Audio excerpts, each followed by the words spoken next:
Khi tôi mà mơ nhạc ai thì dây ban thà không bây giờ việc chia lại của tôi không đi có việc chia lại xây cái khu châu nó của mình chú trong đây khi mà thay dạng này mình đã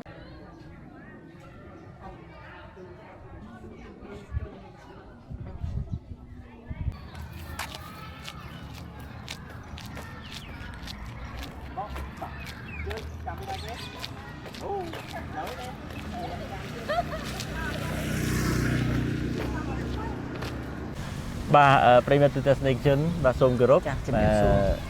chúng mình toàn tên này ngay vì từ đây cầm vùng thông là lại thế bạn nơi nông chia lại cầm vùng thống nơi khang mục nơi ở kia chấm nạc muối đại so tăng vì sớm mai anh cùng đi dùng bà răng một lấy hai nơi khang chuyên đây trong bán đấy cứ nè crew mà rú đấy bà ban châu này vật là hai nông bị chun vài chấm bón cứ tam đến 80 năm hay nữa đấy bà này cứu của ban đo sầm phi vì chấm nạp aram clay chấm phu sập rос chun dương cứ lục sợi ông nhà sập phi bật chờ bà đây chấm go trong chu ông bật thái bà này cứu bật thái vì aram vì thực chất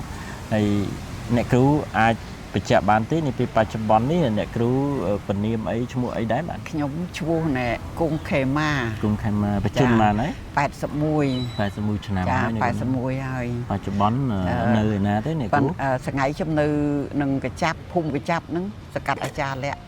ក្រុងស្ទឹងសែនប៉ុន្តែខ្ញុំនៅម្នាក់ឯងទេកូនខ្ញុំមានកូនប្រុស4នាក់ខ្ញុំអត់នៅជាមួយកូនណាមួយទេនៅតែឯងខ្ញុំនៅតែឯងណាបុគ្គលឯករាជ្យចាខ្ញុំឯករាជ្យដាំបាយក៏ខ្លួនឯងទៅវត្តខ្លួនឯងជិះម៉ូតូក៏ខ្លួនឯងបាក់ដៃម្ដងទឹកជាក៏ស្នាមដេបាទស្នាមដេតាមទេដួលម៉ូតូអមណានេះគូណាអត់ទេគួយឈរដួលឈរពាក់ដៃជើងទៅវាផ្លាតទៅបាក់ដៃដេស្នាមដៃអត់នៅមិនទាន់ស្រកស្រួលបួលទេចាប់មិនទាន់ស្រកឯណានៅហើមបាទនេះគឺខ្ញុំនៅតែឯងទេចុះពេលឈឺស្កាត់អីចឹងកូននេះមកដែរតែខ្ញុំអត់មានឈឺអីទេតើបើដល់ការបាក់ដៃខ្ញុំទេហៅ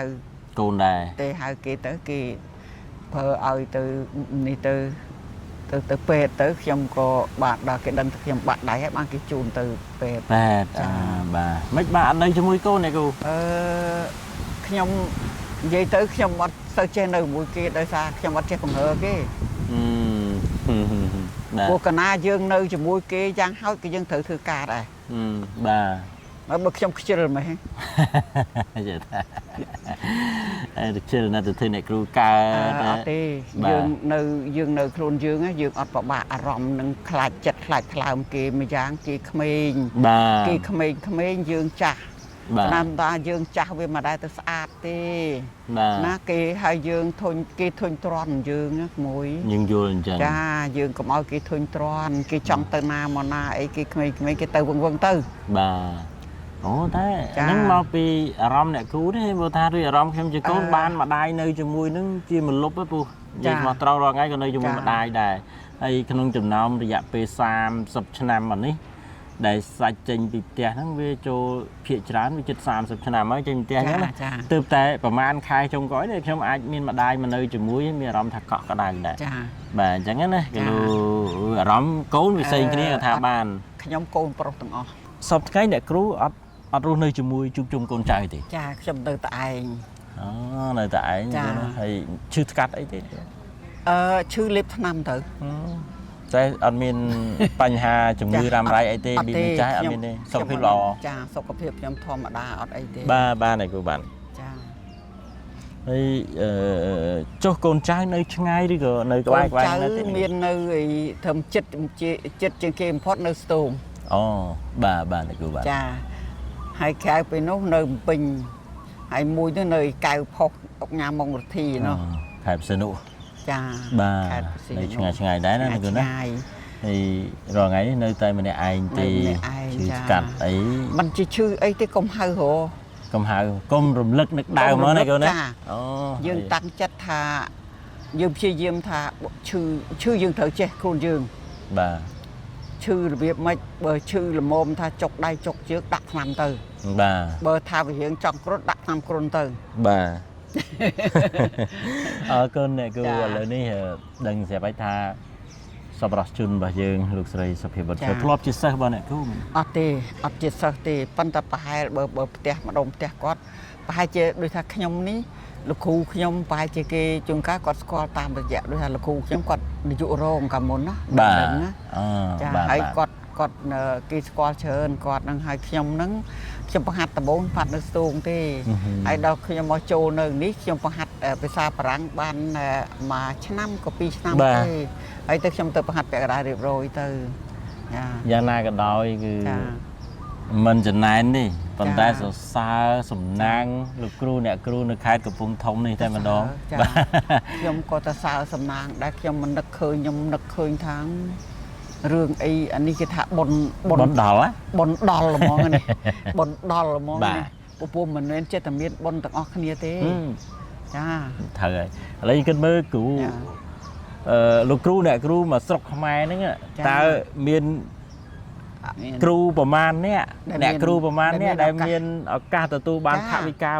$10000ពីអតីតសិស្សរបស់ខ្លួនហើយខ្ញុំក៏មិនមែនជាអតីតសិស្សគាត់ដែរមានជាគ្រូគាត់ដែរជាអតីតគ្រូបរិញ្ញាបត្រតែក៏ក្នុងនាមថា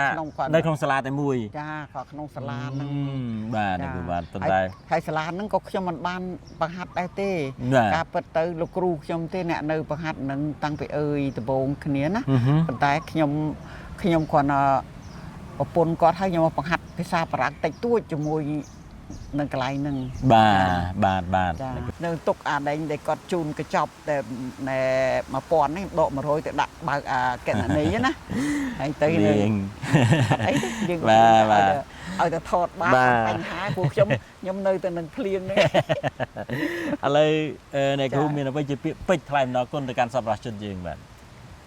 ថ្លែងអំណរគុណខ្ញុំសូមថ្លែងអំណរគុណដល់អ្នកលោកជំទាវហើយនឹងគ្រួសារកូនចៅទាំងអស់ហ្នឹងដែលបានមានចិត្តជ្រះថ្លាជួយដល់ពួកយើងខ្ញុំដែលជាចាស់ជរាអស់នេះហើយក៏ដឹងថារកពាក្យអីនិយាយឲ្យសមនឹងទឹកចិត្តដែលខ្ញុំរំភើបខ្ញុំដឹងថាចង់ធ្វើមិនទេខ្ញុំនឹកពាក្យនិយាយឃើញខ្ញុំឲ្យភើបចាគាត់តែខ្ញុំចង់ឲ្យទៅថាធ្វើម៉េចឲ្យលោកជំទាវមានសុខភាពល្អហើយទៅទីណាកន្លែងណាសពគ្រប់ឲ្យមានសុវត្ថិភាពគ្រប់ទីកន្លែងទាំងអស់ចាចង់បានឲ្យគាត់មានសុខភាពល្អហើយសុវត្ថិភាពគ្រប់ទីកន្លែងដែលគាត់អញ្ជើញទៅបាទអរគុណបាទទស្សនិកជនជាទីមេត្រីបាទភ្លៀងទៅហើយនៅពេលនេះតែយ៉ាងណាក៏ដោយអរគុណអ្នកគ្រូដែលបានតស៊ូផ្ដល់បទសម្ភាសន៍មកកាន់ក្មួយបាទហើយបាទជាថ្មីម្ដងទៀតគឺទឹកចិត្តដ៏ថ្លៃថ្លារបស់លោកជំទាវសុភាបុត្រឈើពិតជាមានតម្លៃណាស់បាទសម្រាប់លោកគ្រូអ្នកគ្រូ